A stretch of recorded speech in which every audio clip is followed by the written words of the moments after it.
Rachel Detray, je suis en direct du Salon des Agricultures de Provence. Donc, je suis la responsable du service prévention des risques professionnels de la MSA Provence-Azur. Et j'ai aujourd'hui la joie et l'honneur d'accueillir l'une des collègues du service prévention, Aurélie, ainsi que Bastien Falco, l'un de nos adhérents. Je leur passe la parole pour qu'ils se présentent à vous pour ce petit temps d'échange que nous allons partager avec vous. Bonjour tout le monde, donc moi je suis Aurélie Brun, conseillère en prévention à la Mutualité sociale agricole depuis 15 ans sur le secteur de Salon de Provence et avec une affinité particulière pour la filière animale et le secteur élevage.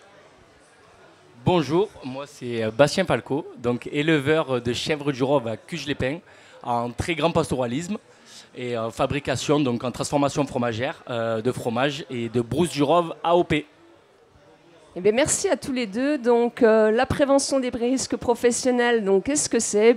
Il s'agit de décliner localement une politique institutionnelle de prévention des risques. Donc, on accompagne les exploitants, les employeurs de main-d'œuvre, les salariés pour améliorer les conditions de travail, diminuer la pénibilité, réduire les accidents de travail, les maladies professionnelles. Et on a plusieurs types d'actions qu'on met en place.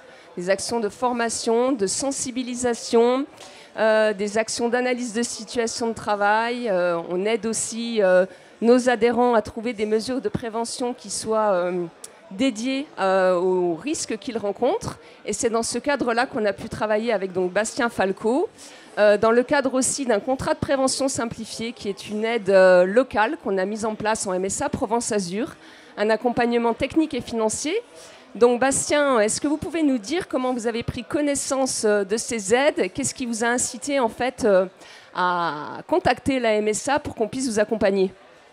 Alors moi j'ai pris connaissance de ces aides en fait avec un ami, Éric Pioré, un ami qui est éleveur dans l'AOP Brousse du Rhône aussi, donc sur Septembre-les-Vallons, et qui avait fait ce contrat de prévention alors du coup avec ma collègue qui est ici à ma droite, voilà. Et donc ça s'est super bien passé, il avait fait exactement comme moi, je l'ai un peu copié. Voilà, donc nouvelle machine à traire, tant qu'à aller, lactoduc. Donc j'ai fait à peu près la même chose de lui. C'est grâce à lui que j'ai connu en fait ce contrat de prévention à la MSA qui proposait. Et donc par la suite, voilà, donc j'ai fait comme je vous ai dit, donc, toute une installation complète avec la fromagerie aussi. Donc avec Aurélie, voilà, qui m'a aidé de A à Z. On va en parler, je pense, juste après. Je laisse la parole. Justement, Aurélie, est-ce que toi, tu peux nous dire comment tu as reçu la demande de Bastien et comment tu t'y es prise pour mener cet accompagnement ? Oui, donc Bastien m'a contacté par téléphone, donc nous avons pris rendez-vous ensemble pour visiter l'exploitation, pour qu'il nous explique son projet. Et puis, suite à plusieurs échanges, on a pu donc constater les situations de travail actuelles, les situations de travail qui posaient problème. Et comme ça, on a pu monter un plan de prévention, on a pu développer et réfléchir sur des idées à mettre en place pour justement améliorer ces conditions de travail, améliorer la pénibilité au travail. Et avec ce plan d'action, on a donc décidé de lui proposer un contrat de prévention qui lui permet justement d'aller plus loin dans sa démarche de prévention grâce à un financement sur certaines aides pour pouvoir les mettre en place plus facilement. Merci. Et donc, Bastien, quelles étaient vos attentes, vous, initialement, quand vous avez commencé à travailler avec Aurélie ? Quels étaient vos besoins ? Qu'est-ce que vous avez justement repéré dans l'activité dont vous nous parliez, que d'ailleurs, exploitation familiale, donc ce que vivaient vos parents quand ils avaient l'exploitation. Qu'est-ce que vous souhaitiez, vous, améliorer à ce niveau-là ? Alors je fais un petit topo sur moi perso, parce qu'il faut savoir donc, que mon père est parti à la retraite il n'y a pas très longtemps. Donc je suis dans une reprise d'exploitation. Donc je suis dans une logique de réinventer, on va dire, l'outil de production et de le moderniser. Et donc voilà, grâce à Aurélie et la MSA, elle nous a accompagnés j'ai fait une nouvelle fromagerie en fait. Donc sur le plan de la nouvelle fromagerie et tout ce qu'on allait mettre en place par la suite. Voilà, donc il nous a accompagnés, que ça soit du croquis, voilà, au résultat final. Elle a même mis en place des choses que je n'avais pas pensé moi dans un premier temps. comme j'ai tout mis sur roulette, voilà, j'ai plus rien à porter maintenant, je me casse plus le dos, voilà. Il y a tout sur roulette avec des desserts, on travaille avec des chariots, voilà, qui pour nous c'était impensable pour nous, avant, et ça m'a permis aussi, donc bon, bien sûr de la pénibilité au travail, donc moins de cassage de dos, plus de gain de temps, et ça m'a permis aussi, par exemple, comme cette année, d'envisager une double traite cette année, donc je fais une double traite que c'était vraiment impossible avant. Ça m'a permis donc de me dégager du temps, donc dans le temps de traite vraiment intrinsèque, le lavage à chaque fin de sortie de traite qui est maintenant automatisé, voilà, donc c'est vraiment la folie pour moi ça, et donc plus de bidons à porter, un lavage automatique, filtré directement dans la fromagerie, le lait voilà arrive beaucoup plus propre en fromagerie, j'ai plus à vider des bidons, à mettre dans d'autres bidons, donc voilà, je transporte tout sur les roulettes, même on nous a fait on a fait ensemble donc des brousses, les répartiteurs donc de brousses du Rove, voilà, qui me permet de gagner un temps quotidien parce qu'on fait des brousses, on en fait voilà tous les jours. Donc voilà, grâce à elle, moi je l'avais même pas pensé. D'ailleurs, le répartiteur a été financé en très grande partie par la MSA. Donc voilà, je ne l'aurais pas pris s'ils étaient là parce que ça coûte très très cher. Donc voilà, sur plein de choses, voilà, elle nous a aidés donc vraiment de A à Z sur cette nouvelle fromagerie, et cette nouvelle machine à traire et ce lactoduc et tout ça. Voilà. Donc je suis vraiment très content. Merci Bastien. Donc diminution, vous le disiez, de la pénibilité, gain de temps aussi, j'imagine. Le fait de mettre en place aussi cette double traite, qu'est-ce que ça vous apporte en fait, vous, en termes de soit de conditions de travail, soit de gain de temps? Est-ce que vous pouvez nous expliquer aussi un peu ce que ça apporte? Donc en fait, ça m'a permis tout ça de me libérer du temps et surtout en fait de pouvoir faire d'autres choses. Cette double traite, j'aurais pas pu la faire avant parce que j'avais pas le temps pour la faire. Voilà. Même si on est 3 maintenant dans l'exploitation, on essaye de se dédoubler au maximum, mais on n'y arrive pas. Voilà, j'arrive pas encore à me cloner. Donc voilà, ça m'a libéré du temps pour faire une deuxième traite et donc bien sûr 30% de lait supplémentaire. Maintenant on est 3, donc on se verse 3 salaires.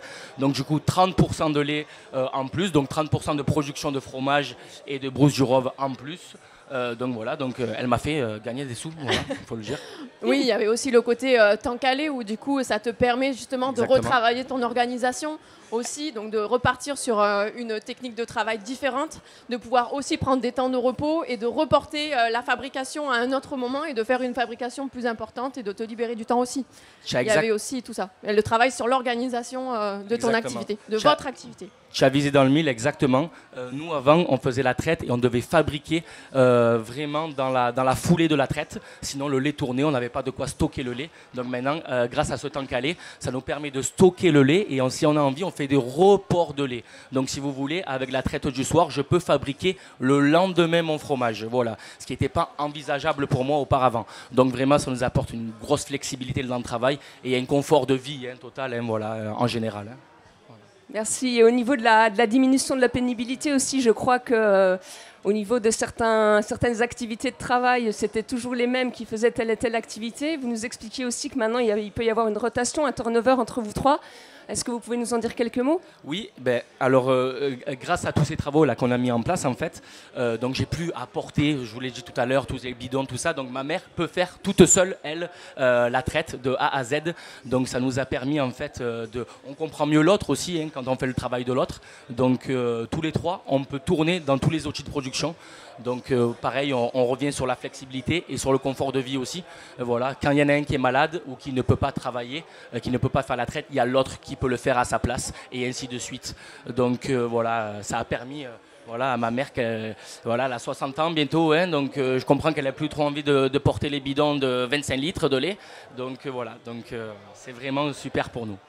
Du coup, Aurélie, toi, de pouvoir accompagner ce projet, qu'est-ce que tu as trouvé comme intérêt? On sait que dans le service, on essaie d'intervenir le plus en amont possible dans les projets d'amont, dans les projets de construction en prévention primaire. Puis il y avait aussi cet aspect de transmission intergénérationnelle. Comment tu as vécu ça, toi? Quel intérêt tu as trouvé à pouvoir accompagner cette exploitation? Alors tout d'abord, il y avait un intérêt dans la continuité justement de nos interventions, c'est-à-dire que là, c'était un exploitant qui a parlé à un exploitant de nos possibilités d'accompagnement. Donc c'est vrai que c'est intéressant parce que généralement on voit la MSA comme un préleveur de cotisation, mais on ne voit pas les autres services autour. Donc du coup, c'est une belle promotion qu'ils se font entre eux de pouvoir justement présenter les services, montrer un autre visage de la MSA sur d'autres possibilités d'accompagnement. Que voilà, la MSA ne sert pas que à prélever des cotisations, mais en donne aussi en échange et permet un accompagnement. Donc c'est vrai que j'avais déjà accompagné pas mal d'éleveurs et donc là ça fait la continuité. Ça permet aussi de savoir un petit peu les actions qui ont été faites ailleurs et de pouvoir les proposer directement, de connaître un petit peu les situations de travail qui sont déjà pénibles et de dire voilà, chez quelqu'un d'autre ils ont déjà fait comme ça et ça marche, donc tant qu'à faire autant y aller. Donc il y avait ce premier point-là, et puis après il y avait le deuxième point, en effet, sur c'est une transmission. Donc c'est les enfants, les conjoints, les cousins, les beaux-frères qui reprennent l'exploitation. Et on sait très bien qu'à ce moment-là, c'est un virage que prend l'exploitation. Les parents laissent des bases, et puis les repreneurs travaillent, continuent, maintiennent l'activité, mais essayent justement d'améliorer leurs conditions de travail. On refuse de travailler comme les précédents, jour et nuit. On refuse de se casser le dos. On refuse beaucoup de choses. Et donc, du coup, pour nous, c'est important de travailler à ce moment-là parce que justement, on a pu travailler avant que les travaux soient engagés.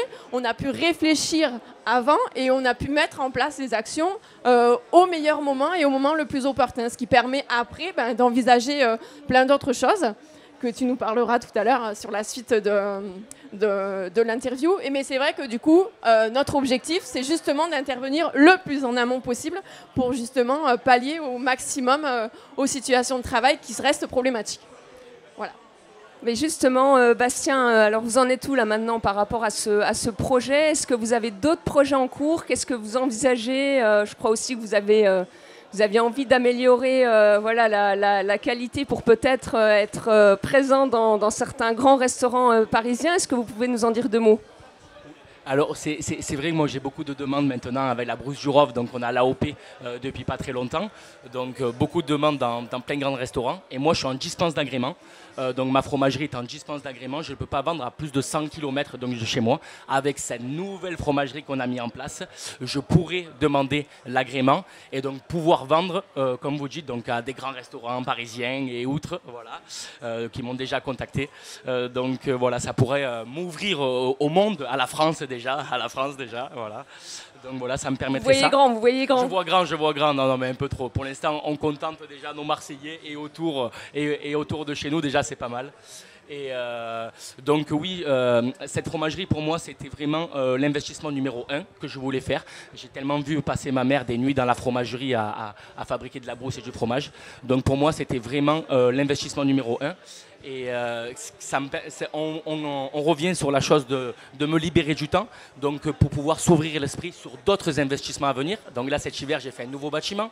Il va y avoir des nouvelles choses encore en place qui vont être faites l'hiver prochain. Je vais mettre des silos en place. Donc je suis en constante évolution là depuis pour renouveler en fait l'outil de production. Très bien. Vous êtes toujours plein d'idées, quoi. Je suis toujours plein d'idées, on ne s'arrête jamais. Et du coup, est-ce que vous conseilleriez cet accompagnement-là à certains de vos collègues? Est-ce que vous en avez déjà parlé? Et si oui, quelles sont leurs réactions? Bien sûr, donc bien sûr que je conseillerais, bien sûr, totalement. Là déjà, donc Aurélie, elle est passée dans tous ceux de la Brousse du Rhône presque. Hein. On est 8 dans l'AOP. Hein. Oui, quasi. Il doit en manquer 2 ou 3, les 2 derniers petits nouveaux. Mais sinon, on a toujours eu contact. Voilà, ils connaissent qu'on peut les accompagner et tout ça, mais c'est vrai qu'après, il faut revenir un petit peu vers eux et puis il faut les motiver justement à prendre conscience qu'on est là pour les accompagner. Et bien sûr, après les agriculteurs, on est tout le temps la tête dans le guidon, tout le temps. Donc voilà, c'est sûr que quand on voit qu'il y a des choses qui sont possibles et tout ça, qu'on s'ouvre un peu l'esprit. Voilà, hein, vous avez vu, donc on est 5 dans l'AOP à avoir bénéficié donc, de ce contrat de prévention.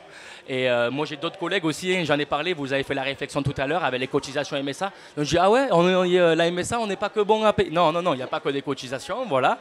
Donc là, j'en ai parlé à d'autres collègues aussi qui ont pour projet, donc, de bénéficier de ça aussi. Donc voilà.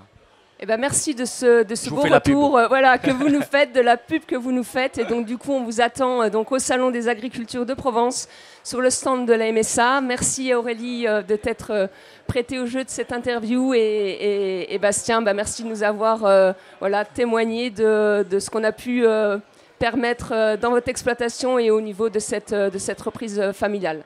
Bon salon à tous. Merci beaucoup. Merci.